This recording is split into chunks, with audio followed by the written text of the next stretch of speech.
Jessica, thank you so much for coming on Moms Don't Have Time to Read Books. Thank you for having me, Zibby. It's good to be here. Congratulations on all the success of Nomadland, the movie coming out to such acclaim, the fact that you wrote it, the whole, accomplishment of it in and of itself is amazing. It's a fantastic book, as you well know. So much research, so much time. Do you ever want to drive again after this whole experience, or are you ready to take off on the road? Yes? Well, after quarantine, you better believe it. My camper van named Halen is currently stranded in my friend's backyard in Reno. I hear it's been savaged by field mice there, but I can't wait to spend a day with a shop vac getting it ready to get out on the road again. So. Oh my gosh.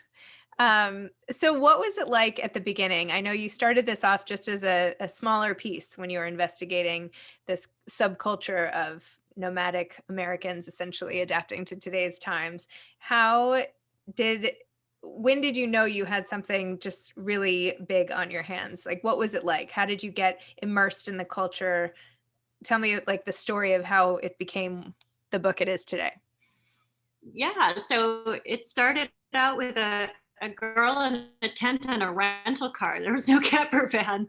I was doing a story for Harper's Magazine, and they had offered to put me up in a hotel for 2 nights in this town, Quartzsite, Arizona, which figures heavily in the book and the movie. And I figured, I'm not going to get anything in 2 nights. This isn't the kind of story you can parachute into and then just do, it's not a quick hit. So I borrowed a tent and I stayed out in the desert for a couple weeks and just talked to people. I was near some people who were living in a school bus. I ended up getting taken by somebody else I had met to an event called the Rubber Tramp Rendezvous, where van dwellers were doing all sorts of skill shares, and the world really opened up. So when it came out in Harper's, it was exciting. It was the first time I'd written for them, and it was on the cover. And I felt like I'd barely scratched the surface. I had so many more questions, and I was not remotely tired of the reporting. So I was thrilled when I had the chance to make it into a book and get back out there, this time in a van, following up on some of these stories that I felt like I'd only just started to understand. Where do you come up? Where did you end up on how Amazon treats employees? I'm just curious. There was like a huge article in the paper, I think yesterday, in the New York Times about regulation on how Amazon treats employees and everything. And after all of the camp allusions to it, where did you fall on that spectrum? Just wondering. Yeah, I mean, the big picture here, which more people need to talk about, I think, is that we have a horrible problem with monopolies in the US. We have antitrust laws that have not kept up with the times, that have not been enforced. We have a National Labor Relations Board that's been weakened, and OSHA. There's no oversight right now. And we've created the system where it's winner take all, and companies can do whatever they want. So people seem constantly surprised that that doesn't always lead to the best labor conditions, but I really think we need to look at this from the top if we want to get anything done. So yeah, I mean, everybody, I was in there doing Camper Force. I actually did a short film that Laura Poitras, and it's tough. And I'm glad that people are paying more attention to it now, even though the Union Drive in Alabama didn't make it. Wow. And how was it going back and assembling all this research? I mean, all the time you spent on the road, all the amazing characters who you really painted so fully, like completely realistic. I mean, I know they were based on real people. I'm sorry, I keep like stuttering on my words today. I don't know what my problem is. Anyway, tell me about the writing process itself of this book. How did you take so much time and data and experience and people and then convert it into like a highly readable, engrossing work? Oh my God. Well, it was completely crazy making is what I'll start with admitting. I call my writing process building a sandcastle with tweezers. I don't think it's really the best way to write, but it's how I do it. I'm slow and meticulous, and some people shovel and then go back to sculpt it later. I tweeze. So for me, it was all about deciding that I wanted to follow this one woman, Linda May, and then that would be the backbone of the story, and everything else would kind of be like the ribs coming off of it. So for me, she was the guide. And then I could take side trips with other characters. I could put in a bit of my own undercover and investigative reporting, but hopefully the reader could hang on to the ride because they had one person they were following all the way through. So that was how I tried to do it, at least. And then did you feel this sense of, I don't know, coming full circle when Linda May was actually in the movie then as well? Like, what is her life like now?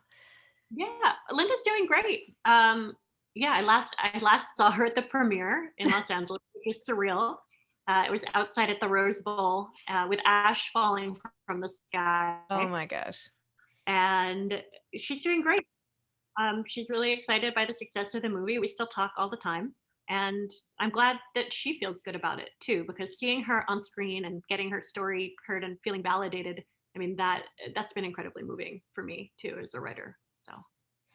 How do you think more people can shift from this like homeless to houseless dichotomy that you discuss in the book, right? Like the people here, it's completely intentional, right? They have made the choice to be in their vans or wherever they've chosen to live, and yet the problem of homelessness is so pervasive. I feel like it's a difference of perspective in some part, but there's also this community behind the people who are living this camper lifestyle. Tell me a little more about that. Yeah, I mean, a lot of people I met on the road, while they'd chosen to be there, had also found that they couldn't stay in traditional housing because of so many economic and social forces, whether it's flat wages and rising rents or the failure of retirement finance. So it's a pretty complex and nuanced situation. In terms of the word homeless, it has become such a dirty word in American society. I remember reading a newspaper story not long ago, and there was a picture, and it said, "Homeless man looks at shirt," or whatever it was. And I was thinking, this is a person with a name. So, one of my great hopes for the movie and for the book is that when people have been inside a different experience, that when they look at people, they'll wonder what those people have to say in terms of what their story is, rather than just trying to kind of slot them in this American caste system. So for me, that's what I hope comes out of it. Does that make sense? Of course it does. No, I mean that seems to be the such a overarching theme of trying to figure out who people really are, asking questions, not taking things at face value, no matter what the situation is, right? Everybody has like books worth of stories inside them. And just because somebody is in dire straits, I mean, those stories are probably much more interesting anyway. I mean, I don't know. I feel like there's this American shorthand of how we judge everybody. And it's without asking the right questions. It's hard to Yeah. get to the bottom of it. Um, so Yeah, I mean, I love the writer Rebecca Solnit, and she likes to say it's our job to make things more complicated rather than less. And I really like that idea about what writers and writing can do. That it might actually be our jobs to kind of honor the complexity out there in the world rather than try to just reduce it. So I'm into that. yeah. And what have you been working on since? I've been working on a magazine story and some pitches and teaching, and I can't really talk about the specifics right now because they're not out in the world. And because I work in nonfiction, that means the things I'm writing about are out there all the time and available to everybody. So I'm gonna just keep it a little quiet. Okay. But thank you for asking. No problem. Thank you for not answering. um, did you always want to do this with your life? Did you set out to be a reporter, journalist, novel, author? Is this what you wanted when you were little?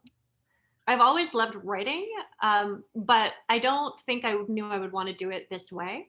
The way journalism lets you go out and be a constant learner and explore the world, for me, is incredibly exciting. And writing is something I've always loved to do. So for me, it's a really good match. But I didn't see it coming. I think it wasn't until after college when I had some friends who were journalists and saw what they were up to that I really became intrigued with that.